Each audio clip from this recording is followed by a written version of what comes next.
नमस्कार, माझं नाव आहे डॉक्टर पुरू धवन आणि आज या व्हिडिओमध्ये आपण सर्जरीबद्दल बोलणार आहोत, जी काही ब्रेन स्ट्रोकच्या रुग्णांमध्ये केली जाते. ब्रेन स्ट्रोक हा पक्षाघात होण्याच्या सर्वात मोठ्या कारणांपैकी एक आहे. ब्रेन स्ट्रोक कसा होतो, हे आधी समजून घेणं गरजेचं आहे.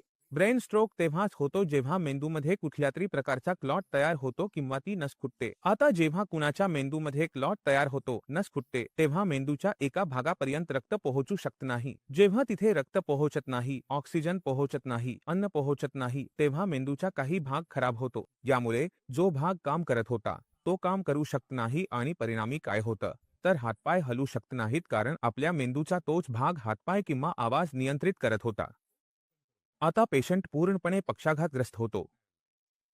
आता जेव्हा पेशंटला कधीही पक्षाघाताचा झटका येतो, तेव्हा आपण सगळे हॉस्पिटलकडे धाव घेतो, जे चुकीचं नाही. आता तिथे काही पेशंटना सांगितलं जातं की तुम्ही शस्त्रक्रिया करून घ्या आणि काहींना सांगितलं जातं की कन्झर्वेटिव्ह उपचार करू, शस्त्रक्रियेची गरज नाही. मग असं काय होतं की काही पेशंटना शस्त्रक्रियेचा सल्ला दिला जातो, तर काहींना दिला जात नाही. हे जाणून घेणं खूप महत्त्वाचं आहे. कारण शस्त्रक्रियेचं नाव ऐकल्यावर सगळे पेशंट घाबरतात की आपल्याला शस्त्रक्रिया करायची नाही, आपल्याला शस्त्रक्रिया नकोय. म्हणून शस्त्रक्रिया का आणि कुठल्या केसमध्ये गरजेची असते आणि कुठल्या केसमध्ये गरजेची नसते, हे आपण या व्हिडिओमध्ये समजून घेण्याचा प्रयत्न करू. म्हणजेच आपल्या मेंदूमध्ये क्लॉट आला होता, नस फुटली होती ज्यामुळे मेंदूच्या भागाला नुकसान झालं. जेव्हा मेंदूच्या कुठल्यातरी भागाला इजा होते, तेव्हा मेंदूमध्ये सूज येते. आता हे बघा, ही मिड लाईन आहे ना. ही जी मिड लाईन असते, ती आपल्या शरीराला दोन भागात विभागते, डावीकडचा भाग आणि उजवीकडचा भाग. आता मेंदूमध्ये ही अशीच असते. आता तुम्ही आकृतीमध्ये बघा तर तुम्हाला दिसतंय ना मिड लाईन आहे. आता जेव्हा कुणाच्या मेंदूमध्ये सूज येईल तेव्हा काय होईल, की जेव्हा सूज येईल तेव्हा मेंदू फुगायला लागेल. आपला मेंदू हा हाडाच्या कवचामध्ये असतो. आता त्या आतमध्ये तो फुगला तर जागाच नाहीये. आता जर एखादी गोष्ट सतत फुगत राहिली, मेंदू जर फुगत राहिला, तर तो मेंदूच्या आत लागेल आणि अजून फुगला तर काय होईल, की मेंदूतील पेशी पूर्णपणे खराब होतील. रुग्णाचा मृत्यू होईल. म्हणून रुग्णाचा मृत्यू टाळण्यासाठी तिथे शस्त्रक्रिया केली जाते. आता कसं कळतं की मेंदूमध्ये सूज येते आहे की नाही?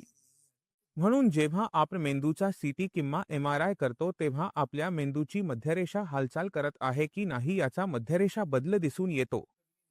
मिडलाईन पासून ती पुढे मागे होत आहे की नाही हे पाहता. जर मिडलाईन शिफ्ट होत असेल म्हणजे पुढे मागे होत असेल तर ती किती मिमीने झाली आहे याचा अंदाज घेतला जातो. जर ती 5 मिमीपेक्षा जास्त असेल तर अशा केसेसमध्ये रुग्णाला सांगितले जाते की या रुग्णावर शस्त्रक्रिया करावी लागेल. कारण मेंदूमध्ये एवढीच जागा आहे जिथे तो फुगू शकतो.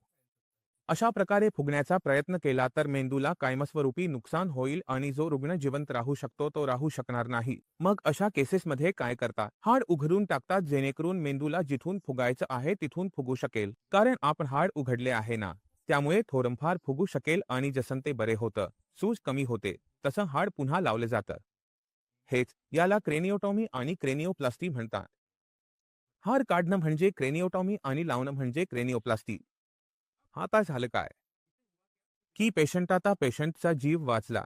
त्यानंतर तिथून आपली न्यूरोप्लास्टिसिटी सुरू होते. कारण मेंदू म्हणजेच त्याच्यात स्वतःच्या जखमा भरून काढण्याची जी क्षमता आहे, तिला आपण न्यूरोप्लास्टिसिटी म्हणतो. ही न्यूरोप्लास्टिसिटी फार उपयोगाची गोष्ट आहे. तुम्हाला ब्रेन स्ट्रोक झाला असेल, सर्जरी झाली किंवा नाही, त्याने काही फरक पडत नाही. तुम्हाला ब्रेन स्ट्रोक झाला असेल, तर तो दिवस आठवा जेव्हा तुम्ही उठू शकत नव्हता, बसू शकत नव्हता, चालू शकत नव्हता. पण पुढच्या 6 महिन्यात खूप चांगली सुधारणा झाली. ही सुधारणा झाली कारण मेंदूने आपल्या आत न्यूरोप्लास्टिसिटी करून जी हरवलेली क्षमता होती, ती परत मिळवली. आता फक्त समस्या इतकी आहे की हे पहिले 6 महिन्यात म्हणजे ज्या दिवशी आपल्याला स्ट्रोक झाला त्या दिवसापासून 6 महिनेपर्यंत हे आपोआप शरीरात जवळपास चालू असते. ठीक आहे, शुगरच्या रुग्णांमध्ये हे लवकर संपते. कोणाची वय जास्त असेल तर हे लवकर थांबते. पण सामान्यतः आपण 6 महिन्यांचा कालावधी धरतो.